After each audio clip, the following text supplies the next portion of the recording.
નમસ્કાર મિત્રો, દેશ અને દુનિયાના તાજા અને અતિ મહત્વના સમાચારોમાં તમારું હાર્દિક સ્વાગત છે। તે પહેલા ચેનલ ઉપર નવા હો તો ચેનલને સબસ્ક્રાઇબ કરી લેજો। સૌથી મહત્વના સમાચારોની વાત કરીએ તો ગુજરાત સરકાર દ્વારા નાગરિકોની સુરક્ષા માટે એક નવો ક્રાંતિકારી નિર્ણય લેવામાં આવ્યો છે। મુખ્યમંત્રી ભૂપેન્દ્ર પટેલની અધ્યક્ષતામાં મળેલી કેબિનેટ બેઠકમાં આ નિર્ણય લેવાયો। હવે 1 એપ્રિલ 2026થી આવક અને જાતિના દાખલા સહિત 18 પ્રકારના મહત્વના પ્રમાણપત્રો સંપૂર્ણપણે ઓનલાઈન ઉપલબ્ધ થશે। ત્યાર પછીના સમાચારોની વાત કરીએ તો બનાસકાંઠા જિલ્લામાં કેનાલમાં ગાબડું પડવાના કારણે હજારો લીટર પાણી ખેતરમાં ફરી વળતા ખેડૂતોને મોટું નુકસાન થયું। કેનાલ તૂટવાના લીધે પાણીનો પ્રવાહ એટલો ઝડપી હતો કે ખેતરોમાં તૈયાર થયેલો રવિ પાક જળબંબોળ થઈ ગયો। ખેડૂતોનો આક્ષેપ છે કે કેનાલના નબળા કામકાજ અથવા તો સમયસર સફાઈ ન થવાના કારણે આ પરિસ્થિતિ સર્જાઈ।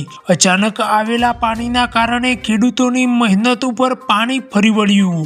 સ્થાનિક રહીશોએ તંત્રને તાત્કાલિક ગાબડું પૂરવા અને નુકસાનનું વળતર ચૂકવવા માટે રજૂઆત કરી। ત્યાર પછીના મહત્વના સમાચારોની વાત કરીએ તો કેન્દ્ર સરકારના તાજેતરના બજેટમાં પશુપાલકો માટે એક મહત્વનો અને ફાયદાકારક નિર્ણય લેવામાં આવ્યો છે। પશુ આહાર બનાવવા માટે વપરાતા કાચા માલ અને પશુ આહાર પરના જીએસટી દરમાં ઘટાડો કરવામાં આવ્યો છે, જેનાથી પશુપાલનનો ખર્ચ ઘટશે।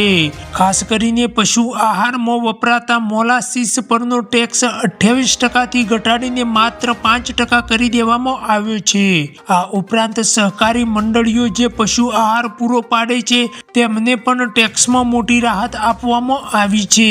આ ફેરફારના કારણે દુધાળા પશુઓના ખોરાક સસ્તા થશે, જેનાથી પશુપાલકોને નફો વધશે અને દૂધ ઉત્પાદન ખર્ચમાં પણ ઘટાડો જોવા મળશે।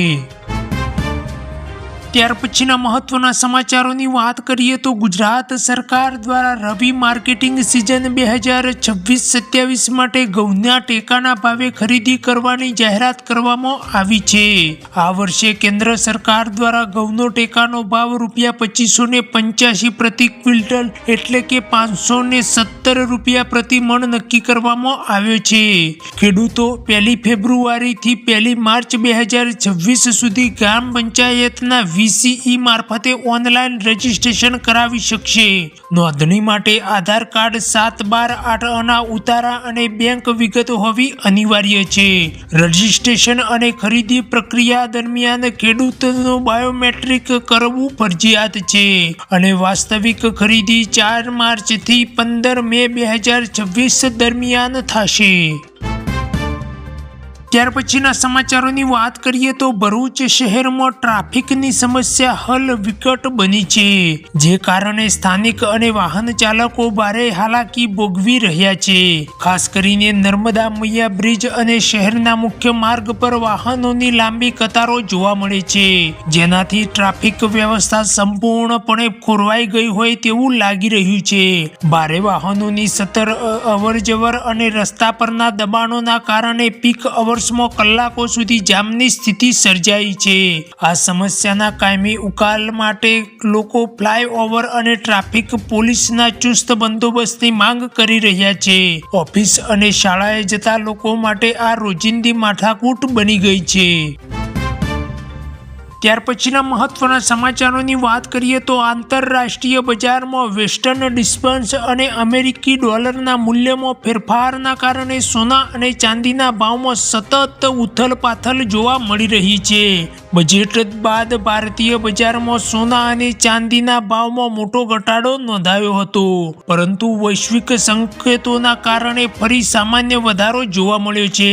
હાલમાં 24 કેરેટ સોનાનો ભાવ અંદાજિત 1,55,000 થી 1,60,000 પ્રતિ 10 ગ્રામે પહોંચ્યો છે, જ્યારે ચાંદીમાં પ્રતિ કિલોએ 2,80,000 થી 3 લાખની આસપાસ ટ્રેડ થઈ રહી છે।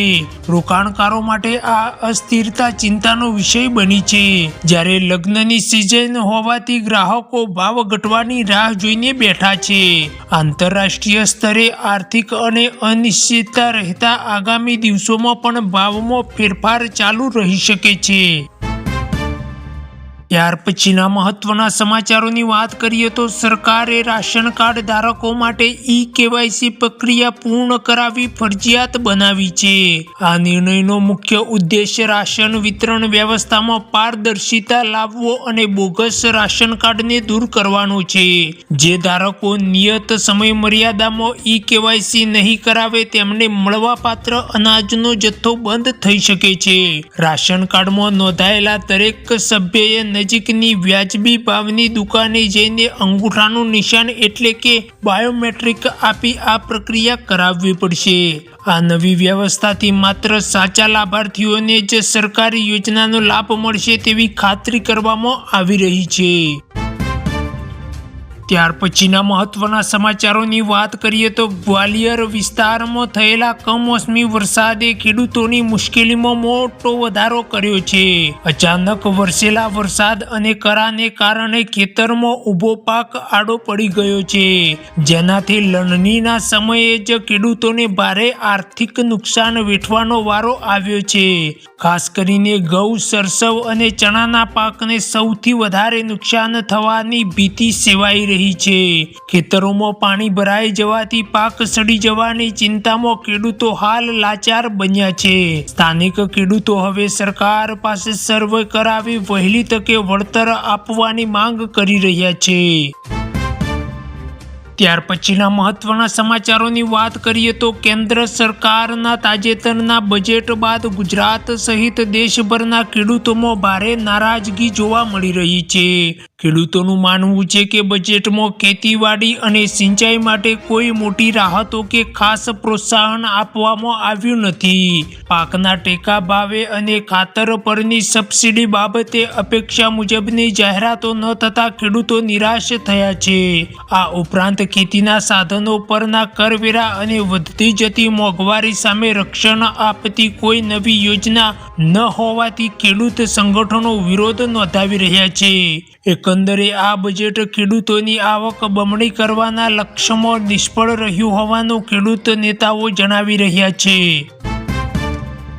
ત્યાર પછીના મહત્વના સમાચારોની વાત કરીએ તો હવામાન નિષ્ણાત અંબાલાલ પટેલની આગાહી મુજબ આગામી દિવસોમાં ગુજરાતના અનેક જિલ્લાઓમાં ફરી કમોસમી વરસાદ એટલે કે માવઠું પડી શકે છે. ખાસ કરીને ઉત્તર ગુજરાત અને સૌરાષ્ટ્રના વિસ્તારોમાં વાતાવરણમાં પલટો આવવાની શક્યતા છે. આ સમયથી ખેડૂતોમાં ચિંતા ફેલાઈ છે, કારણ કે તૈયાર થયેલા જીરું, ઘઉં અને રાયડા જેવા રવિ પાકોને નુકસાન થવાનો ભય છે. ભેજવાળા વાતાવરણના લીધે પાકમાં રોગચાળો વધવાની ભીતિ હોવાથી ખેડૂતોને સાવચેત રહેવા જણાવાયું છે. વરસાદની આ સ્થિતિ ખેત પેદાશોની ગુણવત્તા અને બજાર પર માઠી અસર કરી શકે છે.